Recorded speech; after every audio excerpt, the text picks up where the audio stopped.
নাটোর সদর উপজেলার মোহনপুর এলাকার কৃষক সবুজ আলী সবেমাত্র 1.5 বিঘা জমির রোপা আমন ধান কাটার পর সে জমিতেই রোপণ করছেন রসুন।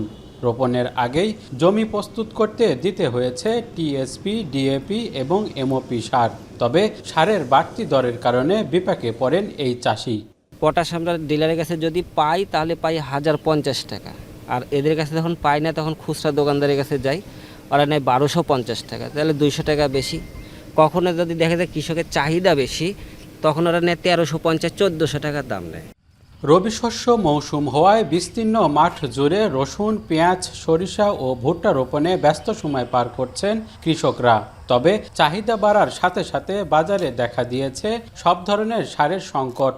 এতে বাড়তি দামে কিনতে হচ্ছে কৃষির জন্য প্রয়োজনীয় এই উপকরণ। চাষিদের অভিযোগ, চাহিদা বাড়ার কারণে এমন কৃত্রিম সংকট। যাই এক বস্তা পাওয়া যায় 3800-3000 টাকা বস্তা। বাংলাদেশি ডিএপি, ইউরিয়া, টিএসপি সব তো পাওয়াই যাচ্ছে না, পাওয়া গেলে অতিরিক্ত দাম, ওসব দিতেও পারছি না। সরকার যদি সারের দাম কমাতো তাহলে আমরা ফসল করতে পারতাম। যদিও বিষয়টি মানতে নারাজ ব্যবসায়ীরা, বলছেন সারের সরবরাহ তুলনামূলক কম, তাই সরকার নির্ধারিত মূল্যের চেয়ে কিছুটা বাড়তি দামে সার বিক্রি করতে হচ্ছে বলে জানান তারা। কার্গিল ডিএপিটা সেটা 1020 টাকা ছিল, সেটা এখন 1300 টাকা পড়ে যাচ্ছে।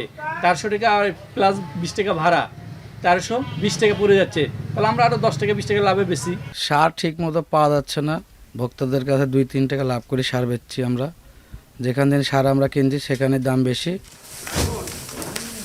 এদিকে ভিন্ন চিত্র দেখা যায় নাটোরের রেলগেট এলাকার বাফার ও বিএডিসি গোডাউনে। নির্ধারিত সময়ে 4 ধরনের সার উত্তোলন করছেন জেলার 134 ডিলার। এ বিষয়ে কৃষি বিভাগ বলছে সারের কোনো সংকট নেই।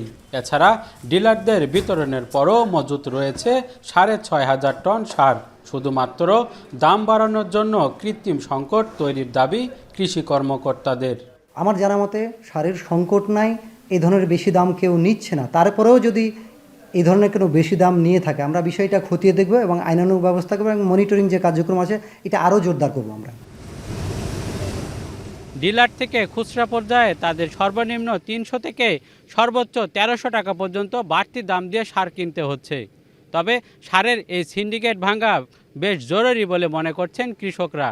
না হলে আগামী দিনে তাদের এই বাড়তি খরচ পোষানো বেশ কঠিন হয়ে পড়বে। মাহবুব হোসেন, এখন, নাটোর।